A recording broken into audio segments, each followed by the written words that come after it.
Now, I might well have been riding bikes for over 40 years and I've ridden a lot of different types of things, but I'm very new and fresh to these sorts of bikes. Today I'm going to ride Zero's electric SR and SRF. I imagine it's going to be a very fresh and different experience for me. I'm quite excited, and I don't get excited that often at my old age. We're going to do about 100 miles on some back roads in the Midlands, and I expect it's going to be a very different experience.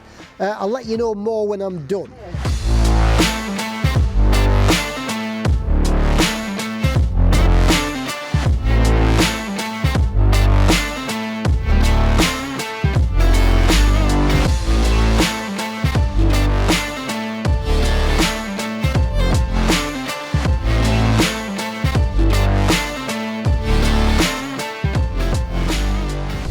Do not dismiss Lecky bikes as slow, fit for duffers types of motorbikes, because they're nothing of the sort. I think the best way to try to describe them, despite the inevitable contrast and comparison to petrol engine bikes, is they are just hugely different. Okay, it's a motorbike, it's got handlebars, it's got brakes in the same place. You know, from a chassis and general dynamic point of view, there are lots of similarities, but as you can hear or not, they don't make a racket of any sort. They don't have a gearbox. You just do that. Oh man, you just twist and get an instant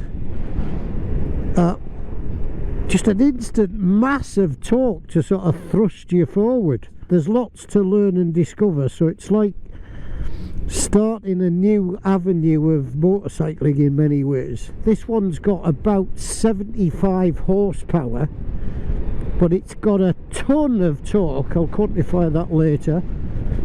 Much more than a lot of petrol engine bikes have and make.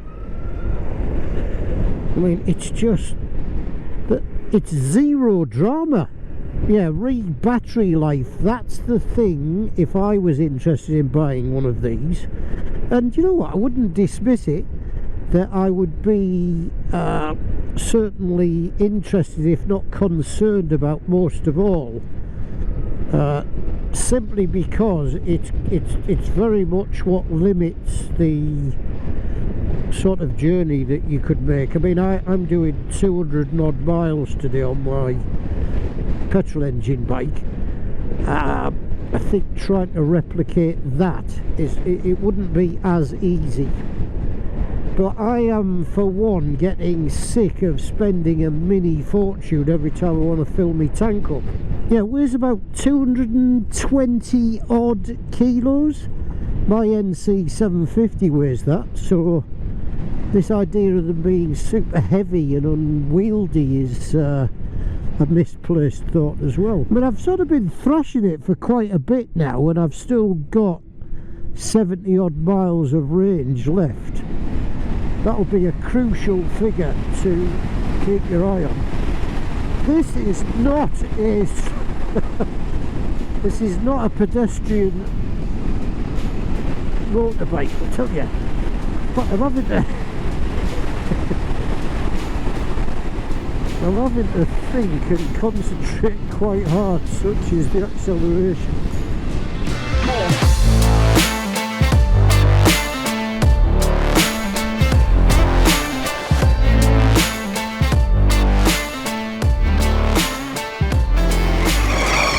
That's the thing about this, you can adjust the riding to suit the range simply by throttling back a bit and increasing that range. Definitely got more engine braking, I think, in this,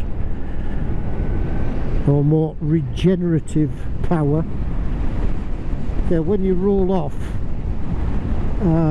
as I am now, there's probably a light that comes on and the battery begins to charge.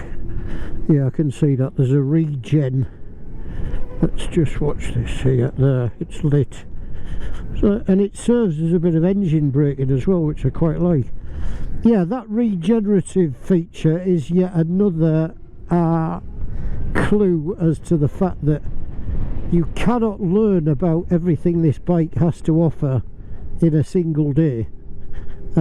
It's got so many features, it's so different to ride than a normal petrol engine bike, and it's got so many different features.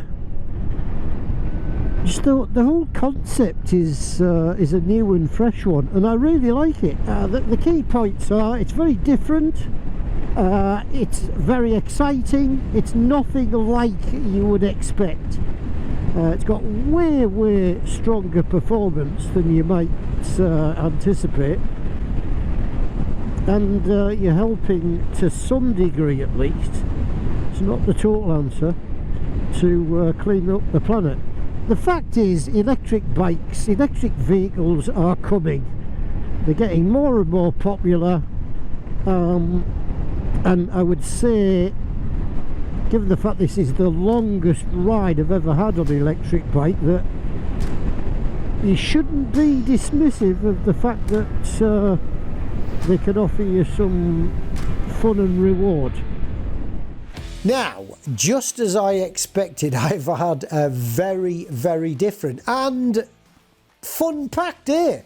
I didn't expect to say the last bit, but the fact of the matter is, these bikes are quite sporty numbers. They don't feel anywhere near as heavy as I expected, and they've got beautiful handling. But the key thing is that engine. When you want to go faster, you don't have to consider things like gear changes and RPM. You just whack that throttle and you get Scania type levels of torque. It just drives so hard and in such a linear, predictable and super easy fashion. There's nothing to calculate, there's nothing to balance, you just go. You can't stall them. When you get away from a standstill, you just whack it open and whoosh, everything starts whistling by at a very respectable pace. I mean, it's a bit surreal. You're going along and there's no sort of clue as to your progress in terms of noise. It's whistling for sure, and there's the visual clues of passing things, but you don't get that same sort of oral reminder that you're going quite quick. It's a surprisingly fast bit of kit. I rode 3 of them in total, the SR, the SRF and the SRS. And though there are some differences between them, there's a great similarity in that they handle really well. They've got top chassis, you've got great suspension, fully adjustable at each end, very good brakes, lovely steering, got some top tyres on too, so they're all capable of going round the corners that we took them round at great pace. But it's that engine.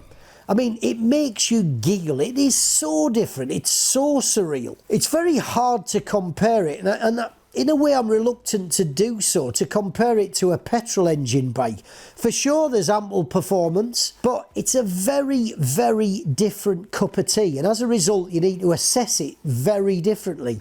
You need to sort of swipe the assessment board sort of clear and just open your mind to a completely different concept. This is not like any other motorcycle. It doesn't make a noise. It is ridiculously smooth. It is ridiculously responsive. I mean, listen, you can tell I was excited by it, and that is not something I would have expected.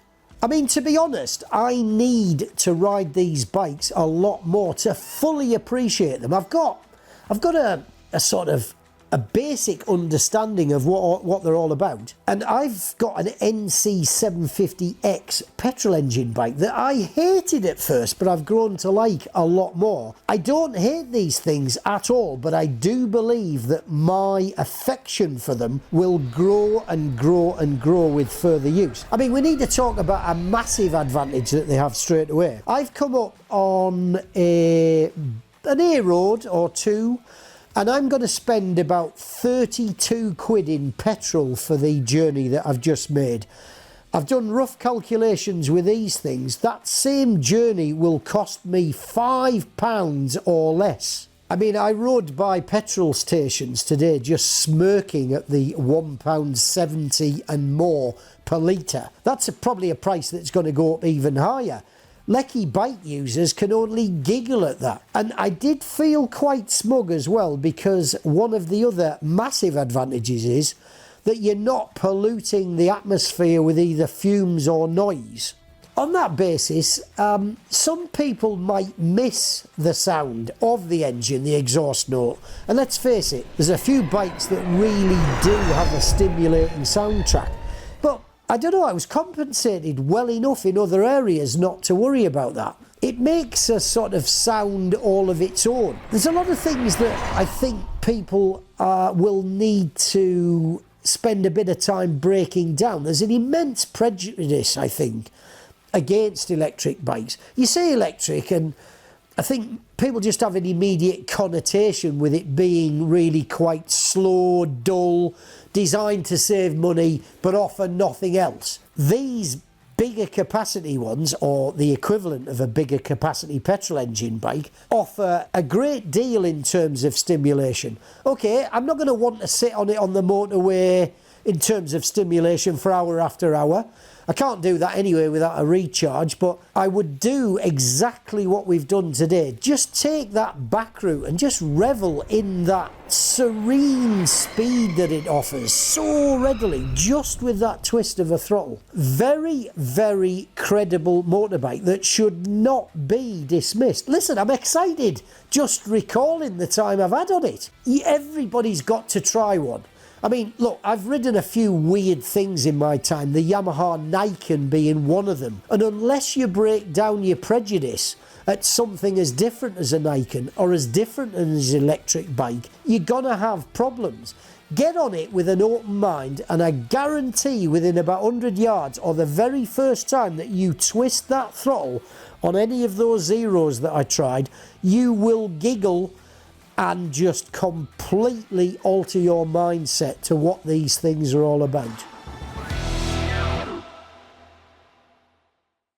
So, let me give you a bit of advice. For starters, try one and get on it with an open mind, and just let that very new, very different, very novel experience flood in. Try one, honestly. I'm bloody glad I did today.